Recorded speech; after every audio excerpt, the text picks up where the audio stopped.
Yeah, I do represent the US Navy. So in some sense, but nothing I says is what they would think.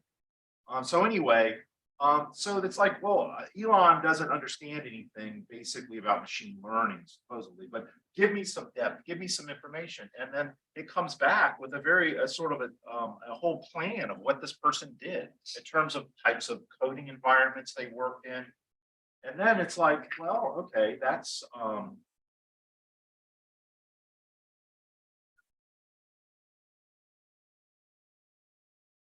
oh, you're letting me know I'm recorded. All right.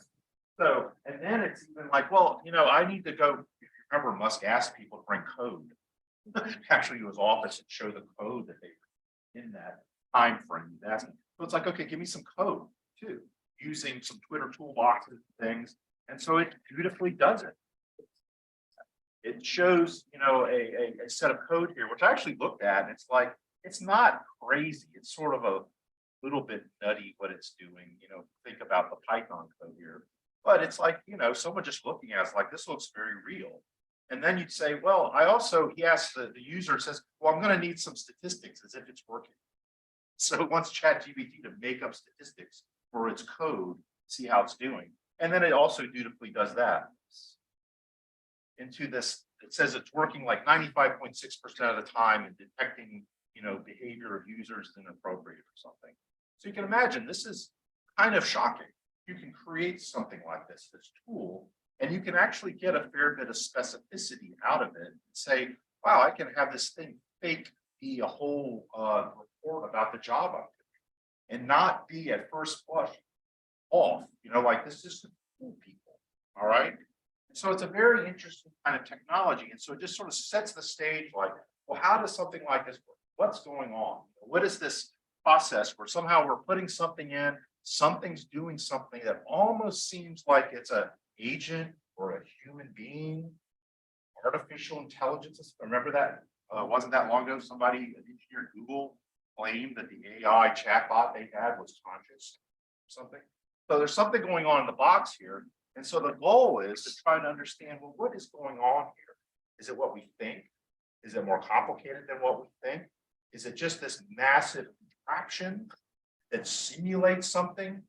By the way, ChatGPT is 175 billion parameters are being trained in that model as it searches and learns across a massive corpus. So you take your server farm, you attach it to a hydroelectric dam for several weeks, train it on 175 billion parameters, and now it can, give you your job report and explain something to you. All it's doing is a kind of statistical analysis of large and large amounts of words and documents that have flowed in with some user feedback. So what is this object that we're dealing with? And I think to a lot of people, it's a black box. It's like, I don't know what's going on. It does something, and maybe we think it's intelligence, or maybe we don't. So here's where I say, I'm going to pretend you don't know machine learning for a moment. Maybe people need to learn a little about machine. And I want to say there's basically two kinds of machine. There's supervised learning and there's unsupervised learning. There are many varieties. There's a whole other category, reinforcement learning, that I'm not going to talk to you about right now. But supervised learning you've been hearing about already. Supervised learning is like regression, like in the center here, this part. And so the regression of where I fit some function, right? So y equals f of x, find f. And so what you've already heard from other speakers is, well, I say f is a neural network. So y equals f of x. So my training data is a group of x's and y's. F will be my neural network or whatever you want to use. And that's what I'm going to find out about. Unsupervised learning is different. It's really more like density estimation. It's trying to figure out, here's the data. Now, where does the data lie in some kind of representation? So you sort of find the density, you make an estimation of the structure as that data sits. But for instance, in Chat GPT, they're using both of them. So that's the G is it stands for Generative Pre-trained Transformer Network. That's the GPT in Chat GPT. And what it is, it's a semi-supervised learning where you actually do the pre-training is you do unsupervised learning, and then you bring in labels. You need a lot fewer labels than the data you have, and then you sort of try to hit pockets of the regions where the unsupervised learning is working, where you have some labels and you try to learn some kind of matching to good prose or good response. So that's called semi-supervised learning. Mix the two. So I wanted to get something more tangible, simple. Okay, and this is, what if we did something kind of stupid, which is let's make a machine learning calculator. Okay, so we're just going to learn, we're going to have our fancy machine learning learn arithmetic. Okay, and so we're just going to have a training database of examples of arithmetic for plus, minus, times, divide. Okay, we're going to see what it is like to learn. And I would claim this sort of captures a lot of what happens as you scale up into some gigantic apparatus, where it's very hard to understand. And the cautions that we can look at this with, we would say, yeah, we should take note of that. Do we think this thing really is doing arithmetic? Is Chat GPT really thinking about your text and responding to it? Okay, so let's do it with a calculator. See how we feel. So here's examples. So this is, like as one speaker said, let the data talk, right? Let's let that data talk. So we're going to do that with arithmetic. So we're just going to make a bunch of examples of arithmetic, and we're going to say, well, it's training data. And so now we say, well, here's some space we're in of inputs to my calculator, and then here are all these points above them will be 4 functions, right? So if I look at the 4 functions, I say, well, this is what plus, minus, divide, multiply, and divide looks like to the machine learner. Okay, it's like a geometry. It says I'm going to go somewhere in the XY plane, and then I have a point up above me on the Z, and that's the output of the calculator. So I need to learn these functions. That's kind of what machine learning is going to be about here, right? So what I did, let me start that. So what I did was I said, well, everybody uses neural networks. So I'm going to use something else that's kind of cool to use that you may or may not heard of. That's also widely used in machine learning called a Gaussian process regression. And so what this is over here that you see, this is the space of all possible functions happening.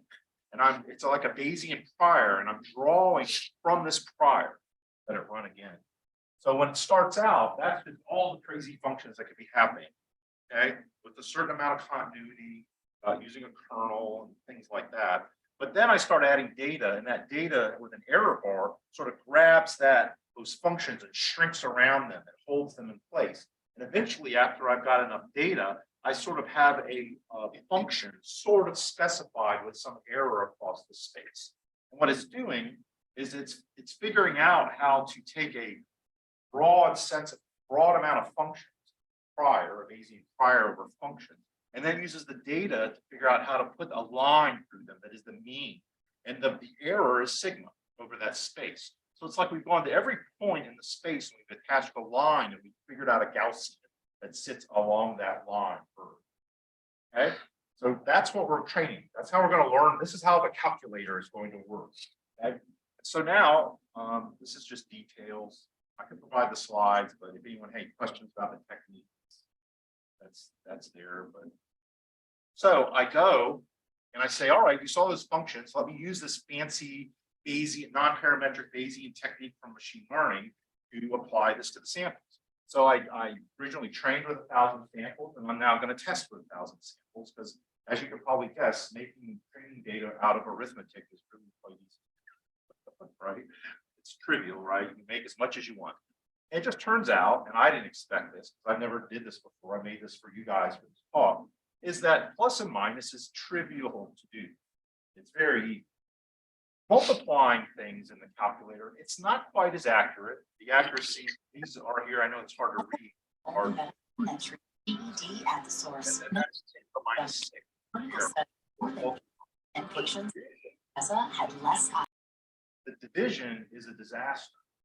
Okay, it's a complete disaster going on with division. And you might say, well, why? So if we go back, it's sort of like the geometry of these things. These are just like planes tilted, right? Plus or minus. That is like a saddle. If I rotated that, you would see sort of a saddle point on it. This guy is rather more complicated. It has a structure that you'd have to think much harder about figuring out how to make sure this worked in your machine learning calculator. Now, you might say, I don't want to think hard. I want to just kill it, smother it with data. And I could make, 1 trillion examples across a huge range and then and attach it to my server farm and learn how to create the divide function on the calculator. Okay. But I might want to think about some more efficient ways to do that by understanding the underlying geometry of my problem. So that's my motivation for talk, is that geometry matters. Okay, and it can have an important effect on what you're doing in the problem. And the other thing that's very important to realize is machine learning is really just this, supervised learning is this right-hand side of the diagram. But you might ask, where did my labels, where did the human semantic input come from? Well, that's part of the trick, right? Machine learning is depending upon all of us, that we're embodied intelligences, that we're under the effect of evolution for many hundreds of millions of years. And then we live in the world and create a language. And then this language has a meaning and a context and is a relevance of what we do. And then it says, okay, great, let's skim the labels off of that. Let's just pull that little sliver of meaning and let's stuff it inside here into this database. And then somehow this machine learning thing will be able to take us into being intelligent. It'll sort of do things that will be like a ghost of ourselves. And then we get fooled. We think, this thing is brilliant. Look at all the things it's doing. It's extremely shallow. It's easily messes up. It is not something you want running in the avionics of the airplane you're flying. And that's where it doesn't really get used in a lot, like in the DoD world that I'm from. It doesn't get used in critical applications because you really don't know what it's doing. It's a terrible validation and verification problem using machine learning. So now to step back and say, well, how should we start to think about this? Like, we want to fix this. We want to think about the structure of the problem. So I'm from physics, and so you usually think of forward models, physics. You say, well, I have a model, and then that function f over there, well, that's going to make data. That generates data. But I just mentioned this notion of relevance. It's like we are trying to do something. We have a task. Like if I write down a physics model, it is a model probably where I pick things appropriate to the domain that I'm working. Like the speaker earlier is looking at fluid dynamics. He's going to use the Navier-Stokes equation. I'm going to say, well, that's the context I work with it. I will not encode the equations of general relativity, right? That's irrelevant, no problem. Now, machine learning almost looks the same, but sort of the other way around. It's more data-centric, like our crazy machine learning calculator. And it's saying, let the data guide me to things that aren't quite like a model.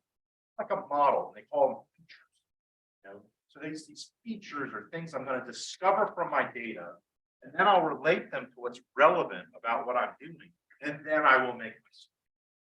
Okay, so it sort of tries to present itself as being model independent. So if we think of all the models, what are all the kinds of models that we put into, and what's the structure of them? So we have down here in the southwest corner, classical statistics. Okay, so this is where the statisticians are there analyzing, usually, or used to be, they come around in a decade, low dimensional data. So they usually like this limit of low number of dimensions, features, and a lot of data. N, it's big, lots of samples. Okay, low dimensions, lots of samples. Machine learning people operate in this other regime where it's very, very high dimension. And in fact, there's many situations you end up in where you have more features than data. Now, this is a terror to statistics. It's like you have more features than actual data. What are you doing? Okay, turns out it's no problem at all. It's just a little bit of a gestalt switch in how you think about what matters to you when you're in the space you're in. We'll come and talk about that some more. But machine learning is also non-parametric. Means that I don't know how many parameters I have in my model when I start. In principle, I can make my data my number of parameters. Like that Gaussian process model for the crazy calculator I showed you, it used every data point as its own sort of parameters of its model. So it's non-parametric, it scales with the data, but it's Bayesian, so it says, well, it doesn't grow out of control and overfit. Okay. So this is a kind of a different mindset. Now, if you're coming from the physical science, natural sciences, you tend to think in a finite number of variables. You have a parametric model. You say, well, there aren't an unknown number of things in my model. But you also have something else you think about that the statistician, at least until recently, has been terrified to think about, which is causality. And so over here, you're saying causation matters in my model. Like if I'm building a policy or I'm trying to figure out how to make a decision, you actually need causal models. Correlation association models are disaster. You'll get tricked by them. Very. So now I'm saying there's another world we'd like to get into, which is how do we shift away from the scientific models that have causation, but thinking about the machine learning and being driven by data that could be non-parametric. So there's a zone here that's kind of empty right now. It's a place to go. It's a place to think about how you could build models there. Okay. But it's a tricky place to go to. So what I'm going to try to do in the remainder of the talk is outline, at least from a mathematical perspective, some of the things we need to think about. This is a classic example of why you want to get up into this sector here, where you can think in terms of counterfactuals, interventions, causation, which is terrible things like Simpson's paradox, where you can have confounding variables. And yes, you think big data, but you know what? You can have all the data in the world. And if you don't understand that you're searching for a causal mechanism for something, you're just gonna get wiped out by the stupidity of the data. Okay.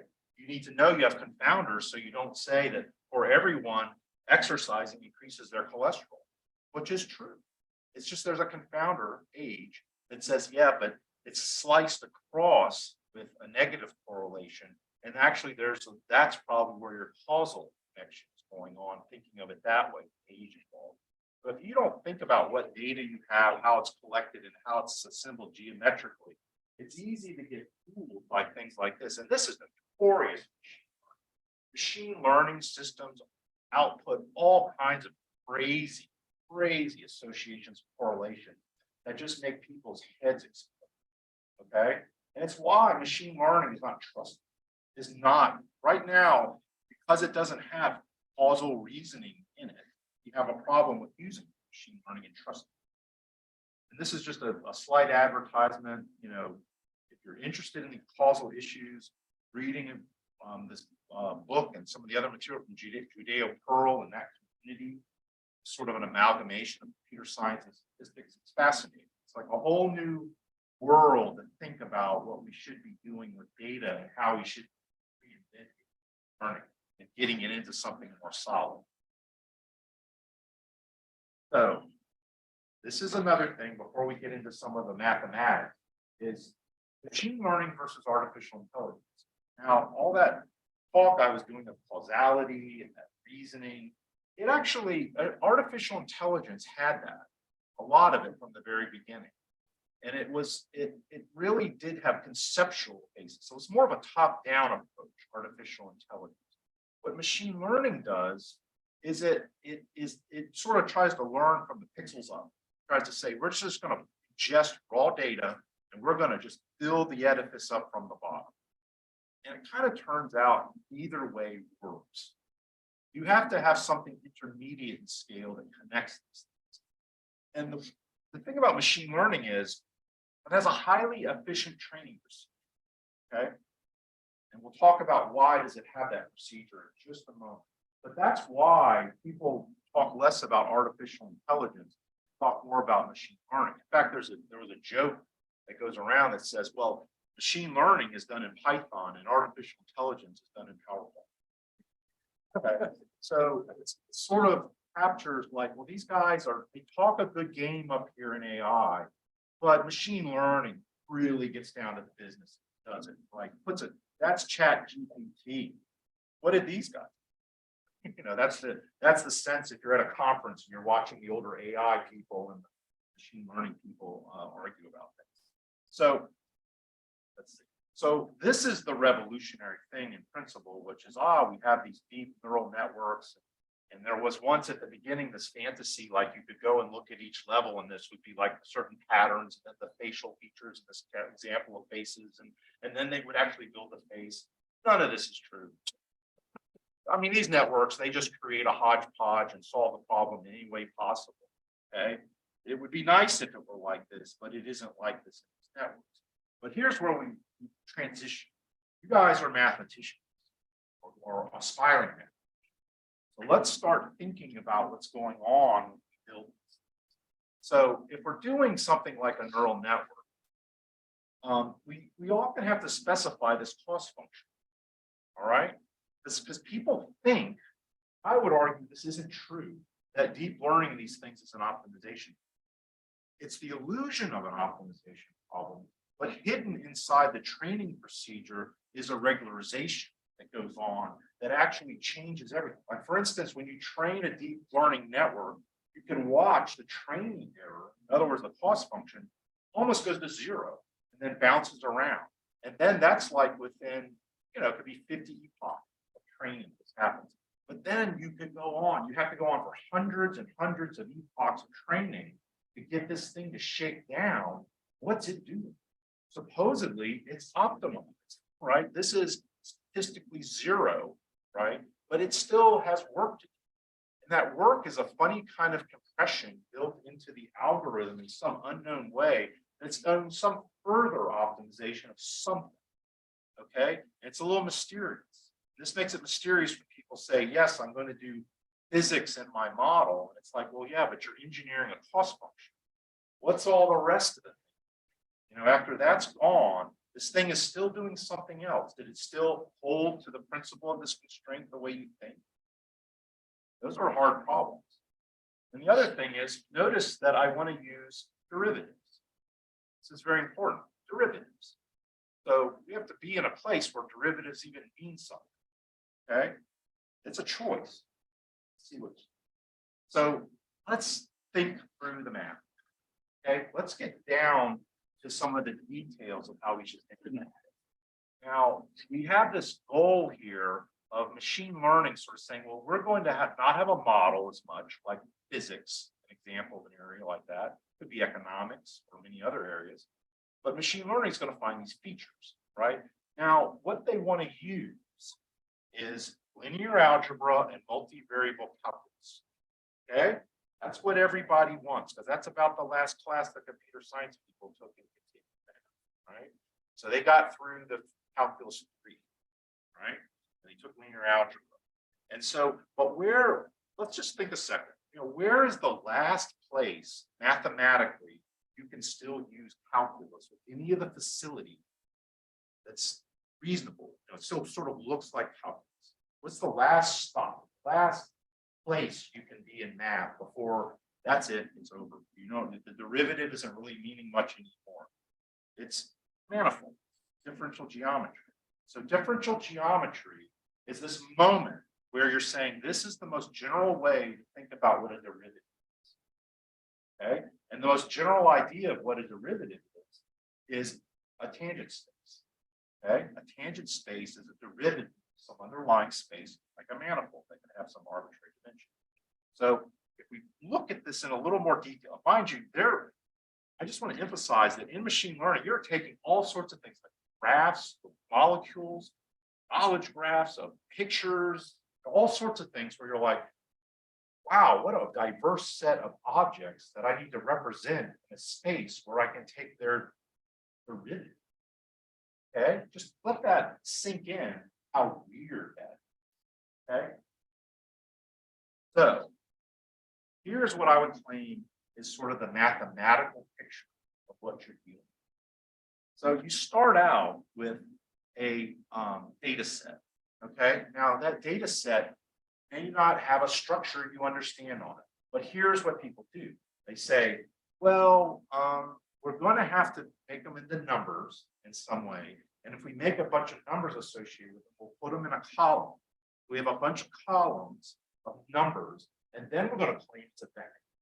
We're just going to say, yeah, it looks like a vector, so let's think it's a vector. Okay. Well, this is this step here that you just sort of say, yeah, there's feature vectors. Now we have this vector sitting out there somewhere in this potentially very big space, RD. Okay, that was an Ansatz, which is sort of German for a guess. And we just do that and see what happens. Now, what's the next step? We need to some way, and we may not even think we're doing this. We need to find this manifold, which is the last best place you can use your derivative. Okay?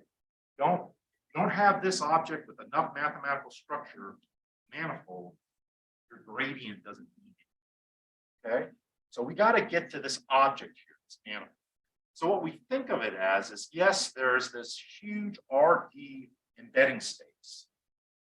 And in it is a constraint. It's hiding in it. So if I have this manifold, I have an injective map from some lower dimensional object to this higher dimensional space. Okay, I don't know what that map is. It's part of the job. Find the map from this thing back into that space. Now I have examples in the space of the data, that huge vector space. But I'm not really done because remember, we have this sort of relevance aspect. Like, well, that would be like doing unsupervised learning, finding that injective map. That's unsupervised learning. Finding the surjective map, now that's supervised. Now, if I find the surjective map, I'm trying to figure out, well, this manifold has a lot of things on it, but I need to compare it to the stuff that matters for what I'm doing. It could be the labels, it could be the output of an equation, you know, of some kind I'm trying to match against. And so you want to figure out how to find, I would say, some operation. Like I'm essentially using a quotient. Say, I want to take that manifold and I want to chop it up against a symmetry operation. Some group.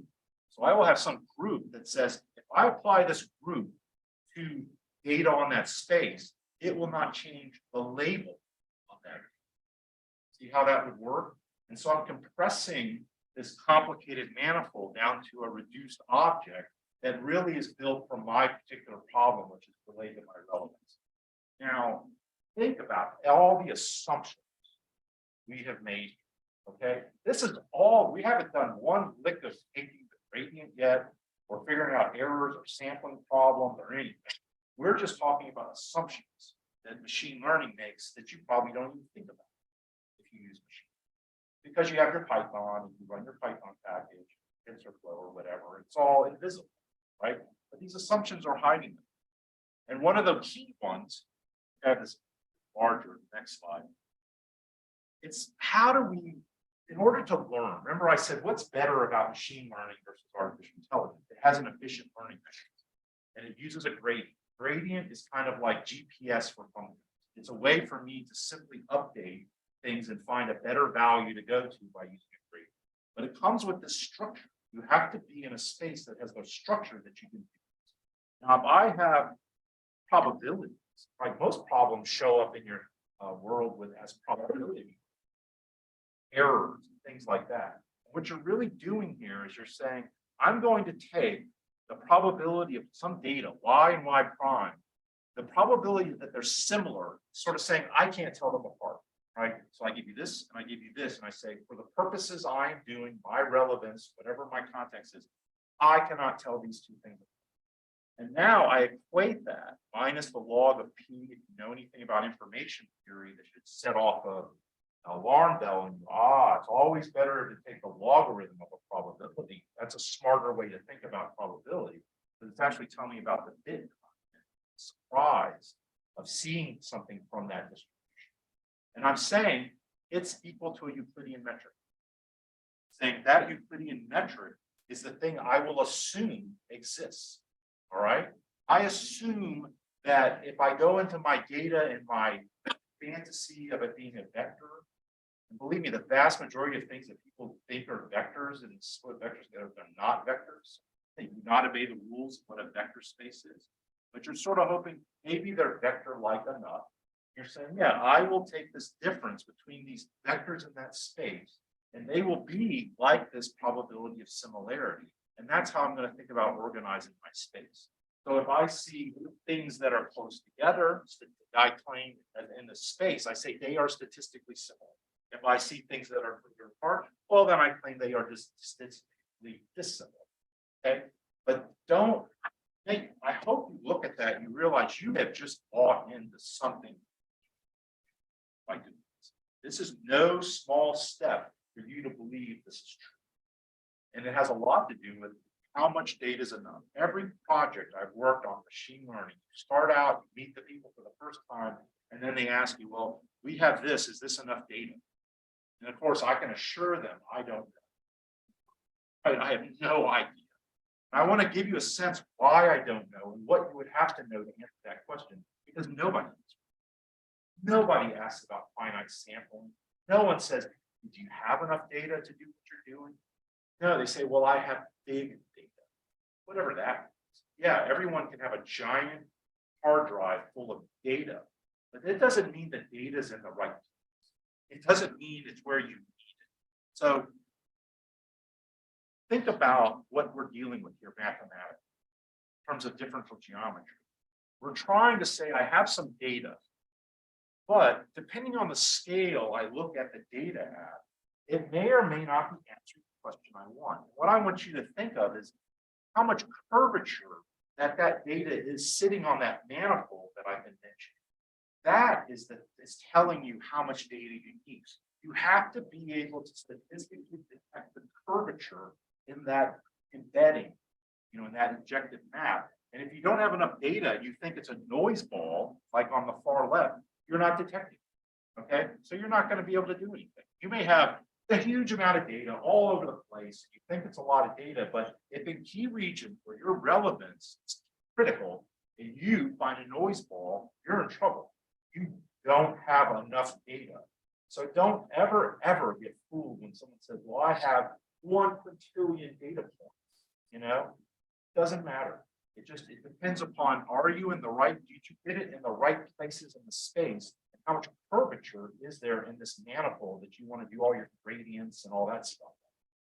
Okay. There's even one takeaway I want you to have. It's this idea that this mathematical idea about the geometries.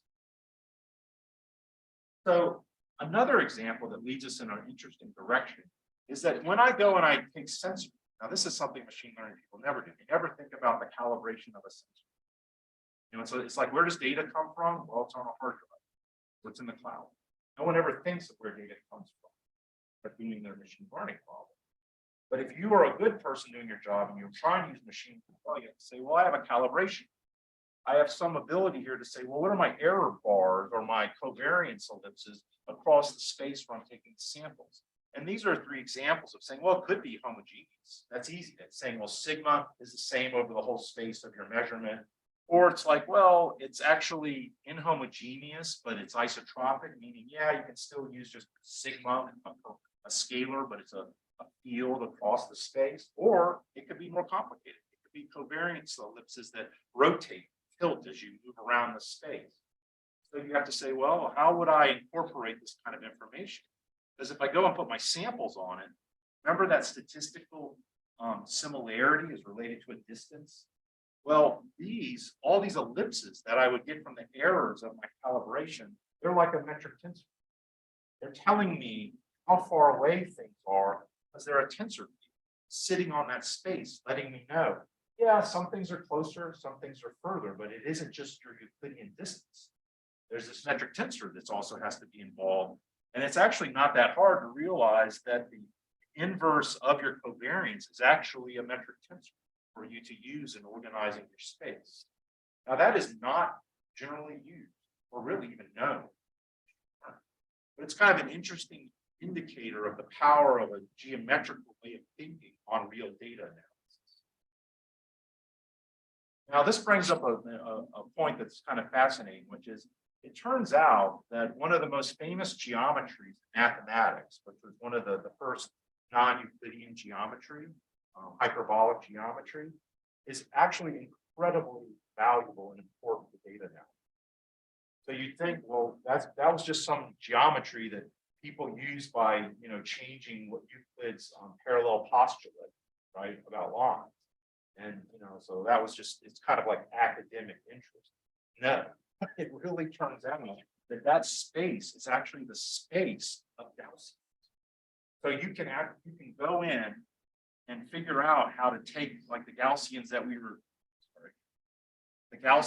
using like for our calculator over there, that Gaussian process regression. And here is the probability distribution of Gaussian, familiar 1 and 1b. And I say, okay, here's a bunch of curves. Here's like three, let's say three Gaussians, A, B, and C. But if I use this space, this hyperbolic space, I can write each Gaussian as a point in another space. And then I can look at a triangle, right? See, this is a triangle down here. It's just a triangle in hyperbolic space. Notice that the addition of interior angles in the, at least as seen in the embedding into the Euclidean space of PowerPoint, they do not add up to pi, right? That's one of the signatures of being on a hyperbolic space, a negatively curved space. So negative curvature is actually how you represent sigma, this standard deviation, and it also works for covariances in general. So what we have here is a mathematical model that says we know how to attach essentially a structure each point in our input data space, and the structure is like a fiber, a piece of space that's hyperbolic space. And that space can represent uncertainty. Okay, that's an extremely powerful geometric notion to build up mathematically. So this can, I'll just add, I'm not going to talk in detail of this, but this is fully extensible to as many dimensions as you want. So this is just some examples I did to say, well, here's in 2 dimensions. Think of this as a, like you can interpolate between tensors, something like this, or you can measure the amount of information between 2 distributions as they sit in space. It's always a great trick mathematically. You can say, here's a complicated extended object like a probability distribution, but I can represent it as a point in space. Because then you can always ask the question, well, if that's a point in space and that's a point in space, maybe a great way to compare them is a distance in that space, and figuring out that distance could be very powerful. And that's what's going on. You can also go into 3 dimensions. Obviously, I can't show you things in higher dimensions, but it's completely sensible. So you're able to think about multivariate normal distributions, how they are arranged with one another and connected to each other in a very systematic way in a space that respects that structure. You know, in all fairness, you mentioned TDA. I think this is a more powerful way to approach what TDA is trying to do for summarizing, because TDA doesn't really have a mechanism to do interpolation of space like these kinds of spaces. So now let's go down and deeper, okay, into the mathematics. There's a way, there's an incredible tool mathematicians came up with. Physicists also invented this tool. And we called it something else in physics, and mathematicians called it another thing. But it's amazing that both communities sort of came up with it, and it turned out to be so incredibly important. We call it Mills fields or gauge theory, and you guys call it the Cartesian. Okay, and it's unbelievably powerful. I mean, it's the most fundamental theories of the universe are based on this way to think. I would also argue with you, we need it over in machine learning too. It's very powerful there as well. And let me try to take you through that. Because I'll assume maybe you don't know what a fiber bundle is. But really, it's this idea that there is a base space, like this table or something, and I'm attaching something to the table, almost like the hairs on a brush, sticking them on the table. So I take the entire space and I decompose it into a fiber, and then that fiber be a part of a projection map that says any fiber is mapped, surjective map, to a point on this base manifold. Okay, and so the whole idea is I reorganize the space this way. It turns out to be a very smart. So I'll just do this little, this is like one of my favorite differential geometry books here. But I was just making a case that differential geometry hasn't come up here as possible maths that should be employed, but I think it's one of the most powerful options to bring into machine learning and data. And I would say that what we're doing here is we're saying, yes, instead of living over there in Euclidean geometry, where we have this kind of ansatz about what's the probability of similarity, oh, let's pretend it's a geometry. Let's pretend this probability structure can be compared to Euclidean geometry. Well, this error space, this hyperbolic space or homogeneous space, Klein would have called it, is sort of like saying, yeah, that's a generalization of Euclidean space, like it was done in the late 19th century. But there's also Riemannian geometry. In Riemannian geometry, you have the sense of, well, you can have variable curvature with change of metric tensor. And then the Cartan geometry is where both of them come together. Where you say, yes, it's sort of like, the geometry of what Klein was talking about, but it could be more lumpy. It could be curved, it could be inhomogeneous in the space. And that's more the space that our data is kind of living, that we should be able to represent. So if I take an example and I say, well, here's some kind of data on a manifold over there. And I say, yeah, it's made up of patches and parts and an object that sits on the data. What we're really trying to think about is, well, there are the space here that we would like to learn for the problem we're doing, but we don't know. Instead, we kind of learn this whole big space. Remember this M? But this MR on it with the relevance associated with it is really saying, yeah, this is the part that's for our problem. Like the labels respect that space. And these fibers going through them, they're the symmetry operations you can do your data that don't change the label. So they're the invariants. They're the things that are saying, yeah, if you can respect those, it's captured the relevance, it's pressed down and you found the structure underneath. Yet you can generate data you've never seen before because you actually can move up and down this fiber with a transformation. Okay, so this is a way to mathematically restructure the nature of the problem. Now, you're still preserving the ability to create derivatives for the training. But remember, if you're doing differential geometry, what was your friendly derivative now become a connection. The connection, in order to be able to do the parallel transport, is more complicated. Compare things on a manifold. But essentially, complicated, you're still able to do all the basic functions of calculus on this space. So just a quick example. I don't know the timing for what I propose. Well, we started a little bit later, but if you put wrap it up in like 5 minutes, then we have some Sure. questions. So let's just imagine a really simple problem, just to give you an idea here. Like, let's say we want to learn triangles, right? Triangles are easy.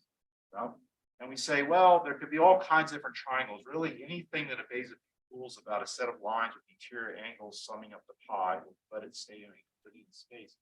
And then we say, well, what's relevant about it? Well, it's like, well, I don't care about all the particulars of the triangles. I just say, well, I want to find lateral, isosceles, right, and scaling triangles. That's what's relevant to whatever I do. As a simple example. And you sort of say, well, there's a universe of triangles over there, all these possible triangles. You have all sorts of types of basic rules. And now I sample and I'm in some space. So what you're trying to learn here, this is just the math of the transformations of what it's like to have a triangle. And triangles, as you probably know, they're invariant to translation, they're invariant to scale, they're invariant to rotation, right? That sort of captures all the symmetries that a triangle should be.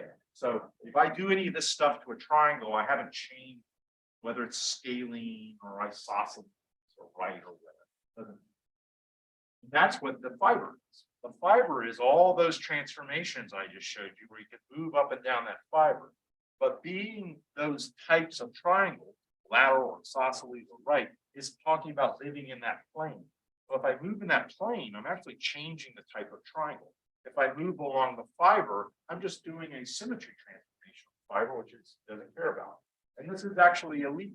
So this is indeed what's called a principal bundle, which is I can put a leaf root, stick it to the space, and then it can operate on points of the space. And this one's called Sim2. And actually there's one Sim3 is what people use in computer vision. So if I'm doing Sim3 fibers on the space, I am now working on object recognition, this kind of structure with the leaf root. Okay, this directly connects with what you try to do in machine learning. But this has a lot of good properties you can do. One of them I just wanted to highlight was like novelty. Like, how do you understand something you've never seen before? We do it all the time, right? We don't have training data that we got exposed to of a billion samples, and we're just kind of like in between some of those samples. We extrapolate reliably. So how do we do that?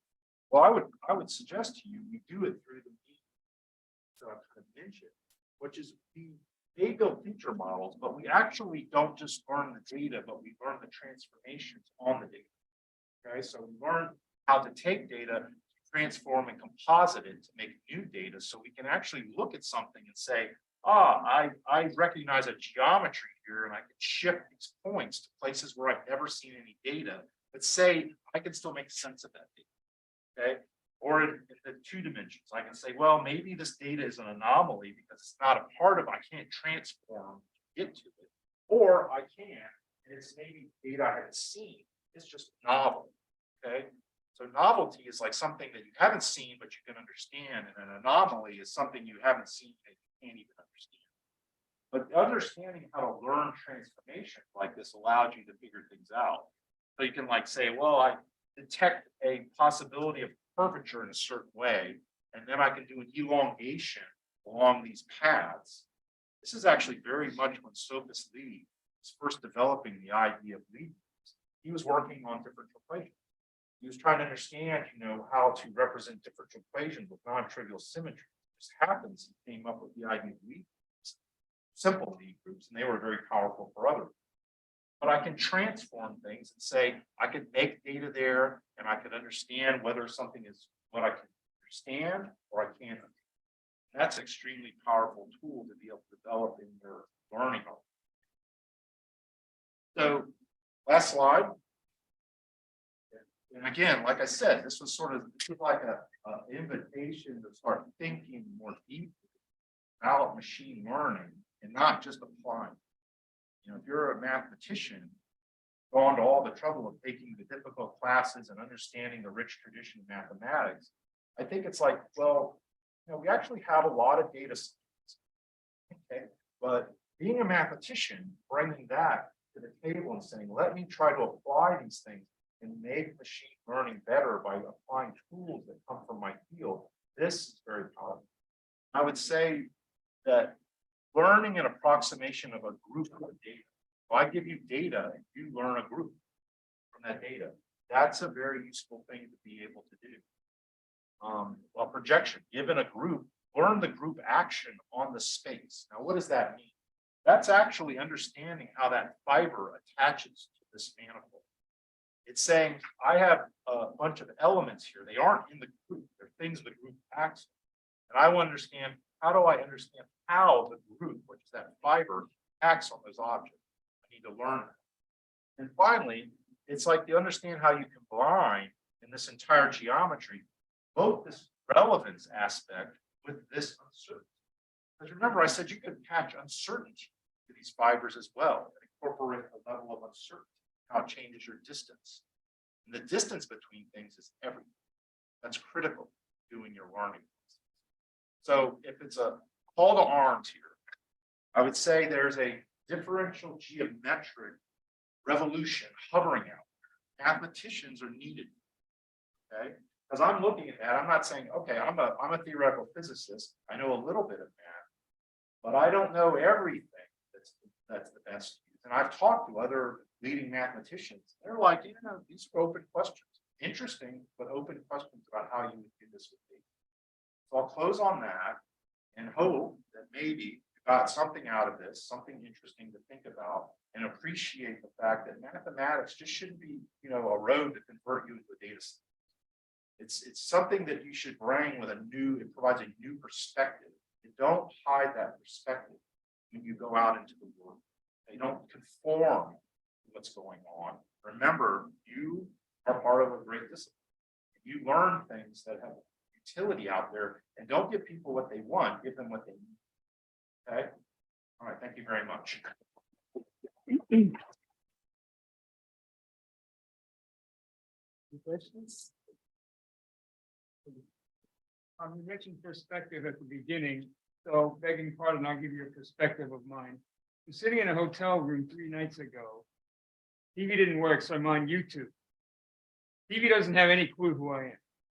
Play 4 songs, and I get tired of punching in, on the screen. I let it play songs. The next 6 songs, 4 of them were like my all-time favorite list. It had no clue who I was. It had 4 songs that I chose. It comes back with some of my favorite songs of all time. Should I be frightened? Well, were you happy to hear these 4 songs, or was your feeling more of like, I'm being watched? Well, that's exactly my perspective. Maybe I'm too old. So who, it depends on what did it. Like, for instance, like, let's say it was done with this, Pandora. Not as popular as some other things right now, but Pandora was. Okay, it wasn't machine learning. And so it actually was, it was almost like you were just listening to suggestions from people like yourself who like music, and they put these things together and said, well, if you like these songs, then you're gonna like these. Now, if it was some other service, they were like, well, we searched that these songs, if you like this song in this high RE geometry, that song is near this song and a cluster of these other songs. So we'll just walk over there and give you 4 things out of the cluster and hand them. Now, are you afraid? I don't know. I mean, it's data, it could be data driven or it could be a human database. Does it make a difference? So thank you for this talk, which is provocative, which I think is what your intent was, right? You know, to sort of provoke, and it's very provocative talk. That I'm still sort of reeling from, like trying to take it in, especially since, as I said earlier, I don't know anything about topology or algebra. So I claim you don't need. Apology is not so useful in data analysis. If you're going to be true to my data, I want an isometric embedding. I don't want your rubber sheet. I don't want you to ignore my structure. I collected my data.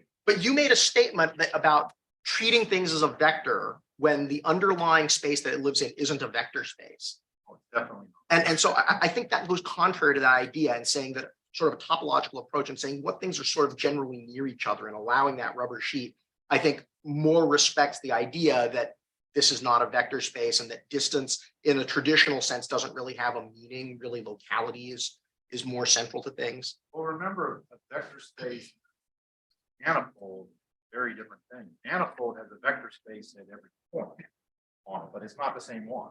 So you have to distinguish every one of them by the point on the manifold. But think of it like the rubber sheetness is not so much for you to choose like they do in TDA. Is the rubber sheetness is something, the calibration of your instrument. It shows up with the covariance of your measurements and says, this is what you should be using as your metric in your space. As you claim, this distance is telling you how different things are. And now, how do I know? Like, well, it's this far apart compared to that far apart. Okay, what does that mean? But you're talking about using the covariance to say, basically do this Yeah. probability of similarity, essentially doing a t-test. Yeah, if I'm within a covariance loop, curve of you, then it's kind of like statistically, we're the same. Yeah. It's like, it's just sort of saying, it's like, well, to this statistical resolution, you don't tell you apart. But if you're outside of that, then I'm able to tell you. And that's what that covariance, the sense of a tensor on that manifold space, really telling you. Saying how far apart are things as related to the probability of you could use it. That's an ansatz to arrive to, as well as saying, I want this fast learning, so I'm gonna put everything's a vector, right? Just like tensors. Tensors. Computer science, tensors are, ND dimensional arrays, but they're not really tensors. Tensors obey transformation rules that make them physical objects that are independent of how I build charts and formats. The tensor is not just a pile of numbers sitting in a box. That's a data structure. A tensor is not a data structure. A tensor obeys the Jacobian as I swap the variables out and I transform it to a chart overlapping map, and it obeys a equivariance. Does your tensor do that? Oftentimes they're not, right?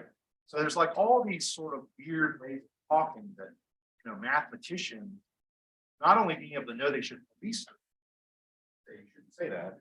They know that, well, there's more meaning to it than just it's a box with some numbers, like a computer scientist.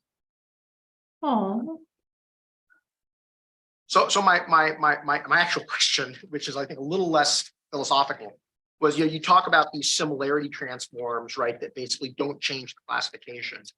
And I think that there are people sort of empirically doing these sorts of things. Like a great example is like a convolutional neural network, right? The idea being that this translation transform doesn't change the object. Also in scale. They're Yeah, actually yeah. pretty good about scale and about Yeah. translation. Yeah. Some can even do rotation.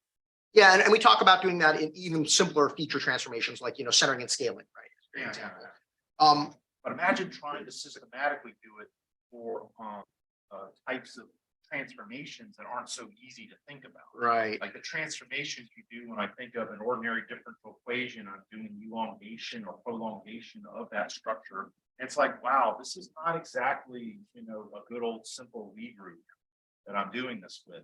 And but I still need to learn it. And in fact, there's something in the literature, Cartan himself invented an algorithm for doing kind of comparisons of manifolds. As far as I know, no one has ever really. It was like it was built in the 20s. And it's like, well, okay, what are you gonna put it on? How are you gonna think about it? You're gonna use it. Sorry to interrupt. I would say it would be great for you to come and give a talk in our colloquium series to engage with our pure mathematicians in the department. I think these kind of provocative talks is what we need. And I really, really like it. I wanted to ask if you maybe quickly can say, I know that you're open to working with our students over the summer in an internship type of setting, IIP type of setting. Do you have anything open for this summer? Or the summer after? As I understood, IIP is. No, I'm not talking about money, No, but but about, for me, it's like, I'm happy to help with a student over the summer, but it won't formally be like, oh, you're at where I am. It would be like, oh, like you in the IAP program as a mentor, come and talk with the student, help them out, right? yeah, so Jeff worked with Sigul. Some of you might remember Sigul, she just graduated. So this type of work would be the type of projects that you would be interested in, right? Like, Okay. mathematically, what kind of projects? Machine learning with type of your math idea. I would call it metric. Being able to really say, let's think about the geometry we're in, like, how do we statistically estimate curvature? How do we go into high dimensional spaces and work with these kinds of objects, learn a group, learn a fiber, learn the manifold? I mean, this is getting back to something that deep learning just paved over, which is it mostly just said, well, you don't have to think about it. It's like have a lot of data, use these can things, right? But it's running out of steam. It has a lot of fundamentals. So I think being more mathematical, exploiting the geometry better, they do incredible. Being a bit better out. Yeah, so for the students who are still looking for opportunities, think about it and let us know. We'll be happy to support the project